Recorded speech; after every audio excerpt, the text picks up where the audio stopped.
Hello viewers, நீ நம்ம பார்க்க போறது Demon Slayer episode 45 part 5.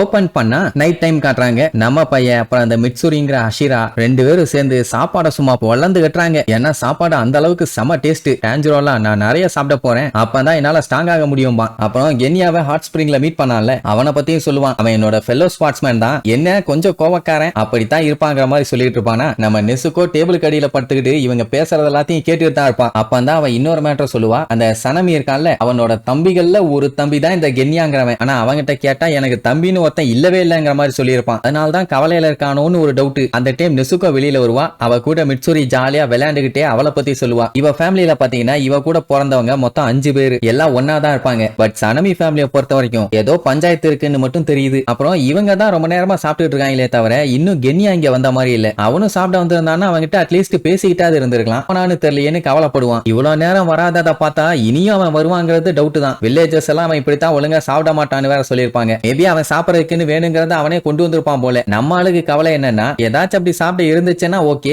In case அந்த மாதிரி எதுவுமே இல்லன்னா நான் வேணா அவன் சாப்பிடறதுக்கு ரைஸ் பால்ஸ் கொண்டு போறேன்னு சொல்லிட்டு சாப்பாடு எடுத்துட்டு போவான். அவன் கூடவே அவளும் வருவான். ஆல்ரெடி அங்க ஃபுல் கட்டு கட்டி இருக்கான். இருந்தாலும் அவனுக்குன்னு கொஞ்சோண்டு சாப்பாடு எடுத்துட்டு போறா. அதை பார்க்கும் போது கூட அவளுக்கு பயங்கரமா பசிக்குதாமா. உடனே நம்ம போய் வந்துட்டு, ஆமா நீங்க எதுக்கு டீமன் ஸ்லேயர் காப்ஸ்ல வந்து சேர்ந்தீங்க, ஏதாச்சும் காரணம் இருந்தா சொல்லுங்க அப்படிங்கிற மாதிரி கேஷுவலா போயிட்டு இருக்கும்போது கேட்பானா. உடனே வெக்கப்பட்டுக்கிட்டு, ஐயோ நான் அதை எப்படி சொல்லுவேன், நீ அதை கேட்டுட்டியா அப்படின்ட்டு அதுக்கப்புறம் தான் மேட்டர் சொல்லுவா. ஒரு ஜென்டில்மேன ஒருத்தரை கண்டுபிடிச்சு அவரு கூட காலம் பூரா இருக்கணுமாமா. அதான் அவளோட பிளான். அதுவும் அவளை விட ஸ்ட்ராங்கான ஆளா இருக்கணும், அவளையும் ப்ரொடெக்ட் பண்ணணும். அதனாலதான் அஷிராவா இருக்கா. இப்படி அவ சொன்ன காரணத்தை கேட்ட உடனே நம்ம பயலுக்கு 10 பேய் அட்ட டைம்ல அடிச்ச மாதிரி ஒரு ஃபீலிங். இதெல்லாம் ஒரு ரீசன் அடின்னு. இப்போ நேரா கென்யாவோட ரூமுக்கு தான் போயிருப்பாங்க. பார்த்தா ஆளை காணும். அப்போ ஒருத்தி வந்து மிட்சுரி கிட்ட உங்க ஸ்வாட ரெடி பண்ணிட்டாங்க, ஃபைனலா சில பல அட்ஜஸ்ட்மெண்ட் பண்ண வேண்டி இருக்குது, அதை மட்டும் நீங்க என்ன ஏதுன்னு வந்து பார்த்து சொல்லிட்டீங்கன்னா வேலை முடிஞ்சிரும்னு கூப்பிட்ட உடனே அப்ப நான் போயே ஆகணும் பாலா.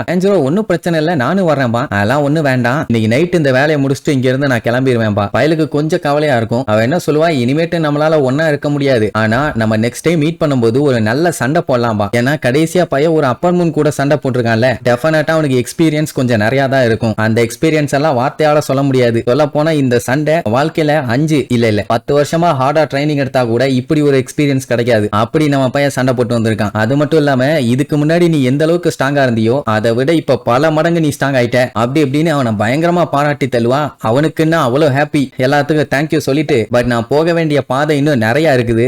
நான் மட்டும் சண்டை போடல, மெயினா நாங்க ஜெயிக்கிறதுக்கு முக்கியமான காரணமே நம்ம டென்கன் தான். பட் இருந்தாலும் நான் இன்னும் ஹார்டா ட்ரைனிங் எடுத்து இந்த கிபுட் சூஜியை கண்டிப்பா தோக்கடிப்பேன் அப்படிங்கிற மாதிரி சொல்லுவானா. ஆமா நீ இன்னும் கொஞ்ச நாளைக்கு நீ இங்க தானே இருக்க போறேன்னு ஒண்ணு. ஆமாம்பா. உடனே காதுக்குள்ள வந்து, இந்த வில்லேஜ்ல ஒரு சீக்ரெட் வெப்பன் ஒண்ணு இருக்குது, அது இன்னும் ஒன்னைய ஸ்ட்ராங் ஆக்கும், அது என்ன ஏதுன்னு கண்டுபிடின்னு சீக்கிரட்டா காதுக்குள்ள வந்து சொல்லிட்டு போயிருவான். நம்ம பயலுக்கு சந்தோஷம் தாங்க முடியல. அப்படியே கட் பண்ணா அடுத்த நாள் காலையில ட்ரைனிங் எல்லாம் முடிச்சுட்டு நல்லா சூப்பரான சாப்பாடு. ஆச்சரியமா கேட்பான், எனக்காண்டியா இவ்வளவு செஞ்சிருக்கீங்கன்னு. உனக்கு செஞ்சு கொடுத்த பழங்கள் காய்கறிகள் எல்லாமே மவுண்டன்ல இருந்து பார்த்து பார்த்து பறிச்சுட்டு வந்ததாமா. அது மட்டும் இல்லாம ஃபிஷ் ரிவர்ல ஃப்ரெஷ்ஷா இப்போ காலையில தான் பிடிச்சது. அதனால நல்லா சாப்பிடுங்க பாங்க. நம்ம பையன் வந்தது ஹகனுசு கேட்க தானே, அவனை இன்னும் கண்டுபிடிக்க முடியாமா. கண்டுபிடிச்சதுக்கு அப்புறம் அந்த சீஃப் சொல்லி அனுப்புறதா சொல்லியிருப்பாரு. அது வரைக்கும் நல்லா ரெஸ்ட் எடுத்து உடம்ப பாத்துக்கங்கன்னு சொல்லிட்டு போவான். ஓகே ரைட்னு சொல்லிட்டு நம்ம பையனும் சாப்பாடை நல்லா வெளுத்து கட்டுவான். பட் அது வரைக்கும் இவனுக்கு டைம் நிறைய இருக்குது பாத்தீங்களா. சோ மிட்சுரி சொன்ன அந்த சீக்ரெட் வெப்பன் எங்க இருக்குன்னு சொல்லி தேடி கண்டுபிடிப்போம். நம்மள ஸ்ட்ராங் ஆக்குன்னு வேற சொல்லியிருக்காங்க, ஏன் அதை விடணும். அதனால சாப்பிட்டு முடிச்சுட்டு அதை தேடி போவான். அது என்ன டைப் ஆஃப் வெப்பன்னு தெரியல. ஒருவேளை மண்ணுக்குள்ள புதைச்சு வச்சிருப்பாங்களோன்னு ஒரு டவுட். பயலுக்கு பாத்தீங்கன்னா ட்ரெஷர் ஹண்ட்டுக்கு போற மாதிரியே ஒரு ஃபீலிங்.